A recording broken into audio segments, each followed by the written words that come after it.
What makes a movie great? Challenging a really hard subject and doing it exceptionally. Great answer. Yeah. What's the most like? Tell me the most the one that jumps out to you firsthand when you think about doing just what you said. Like what film do you think? Well, when you asked me that question, if I think I thought of the movie Dunkirk, that Chris Nolan directed. Yeah. Okay, so I had lunch with him before he even made the movie. He goes, I said, what are you doing next? And because I really wanted to understand Batman, why he made that, and who. So which Batman? Well, the one that he did, actually. I don't remember. So. Yeah, I forgot. All three, the first three? Chris No. Nolan did who played Batman in the one he did? I could look it up. Well, it was more about it was the Joker. It was Christian Bale.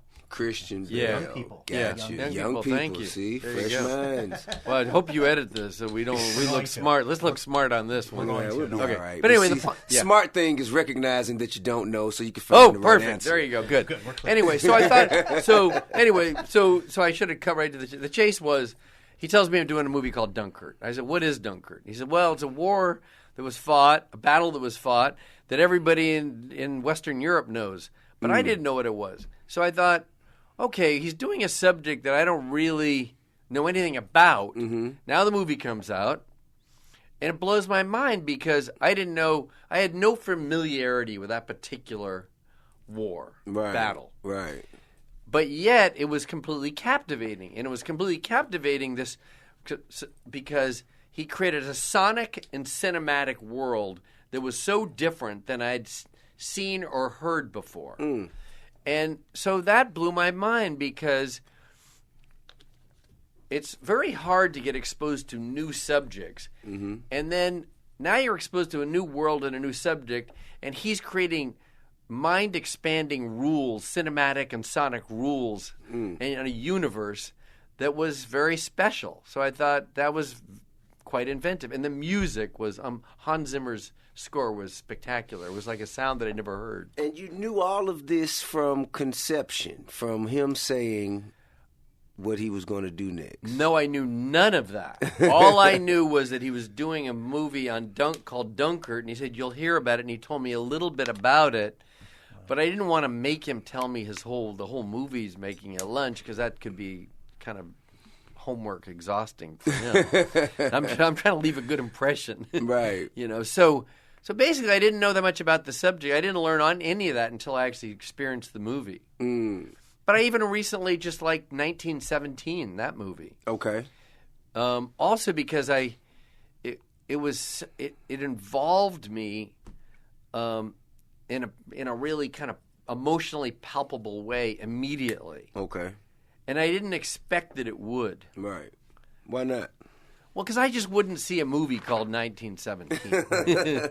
Bad title. I like modern stuff. Okay.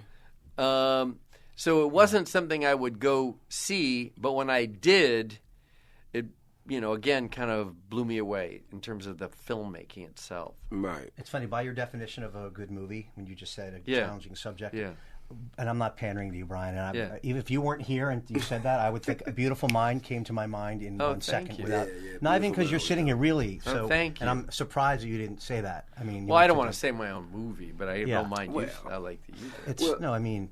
Well, listen. Okay. How about, right? Yes. American Gangster. Yeah. Okay, so you sought out the story, the life story of one young Frank Lucas, who is now the dearly departed. He's no longer with us, and God rest his soul. Yes.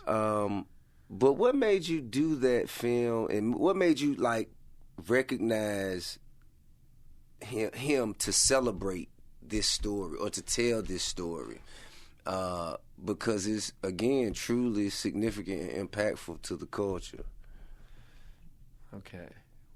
Well, to me, that story was less about being a drug dealer, being a heroin importer. Okay.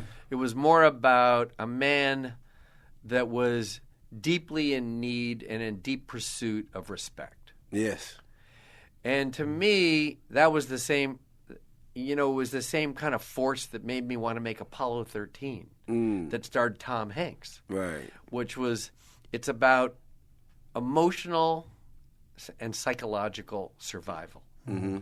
Like Frank Lucas couldn't survive another day by being punked and bitched out by guys that were bigger than him in that community. You could have said that better than I, by the way. Well, I mean, I think... But I just felt like men need self-respect. Yeah. And I think it's so central for, I'm sure men and women, but I know men better than women, but men, it's like wars are fought over disrespect. Absolutely. And I just think that self-respect, human self-respect, is really central to a man's being. Mm-hmm. And he felt hopeless, Frank Lucas. So he was like gigantically resourceful.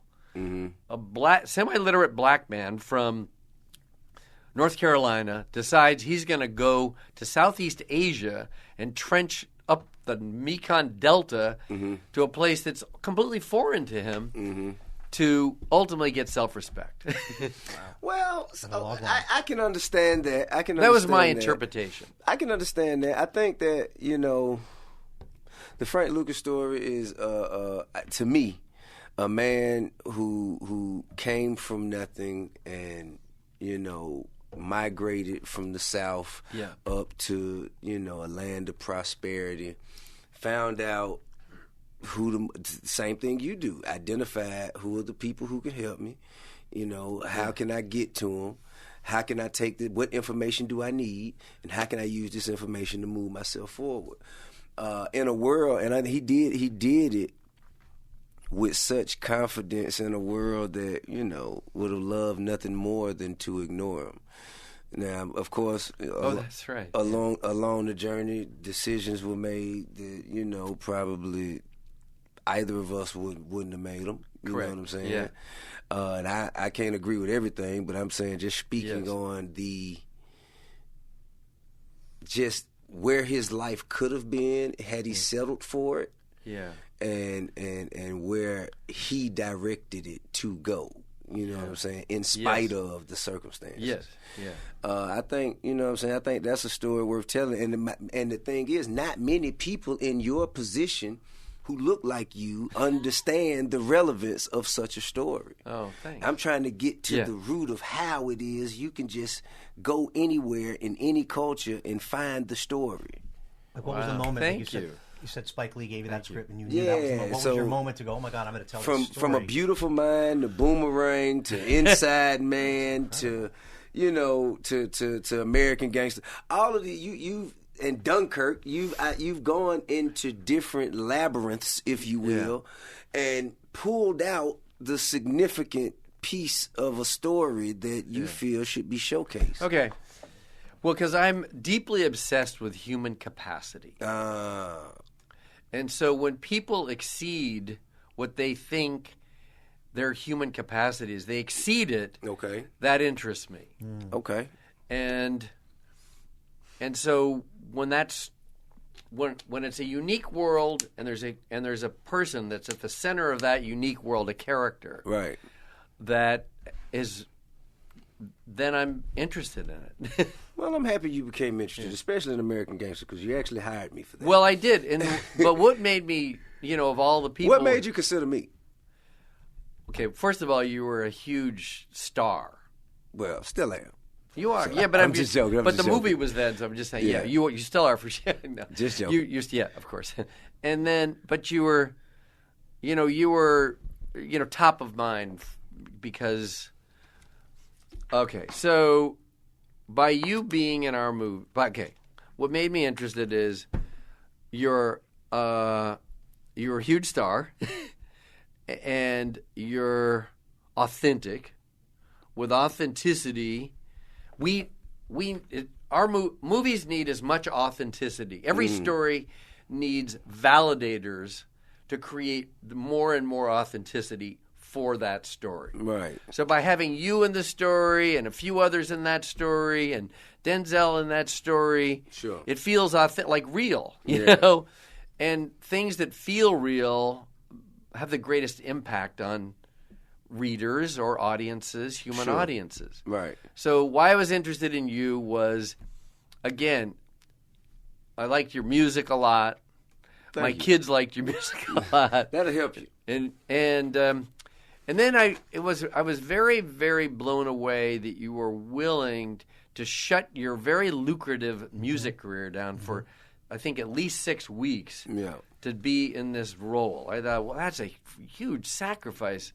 So any person with that much talent and willing to make that kind of sacrifice, the karma is going to go in my direction. Well, I mean, I appreciate you for doing so, man. It was one of the best experiences, the greatest experiences.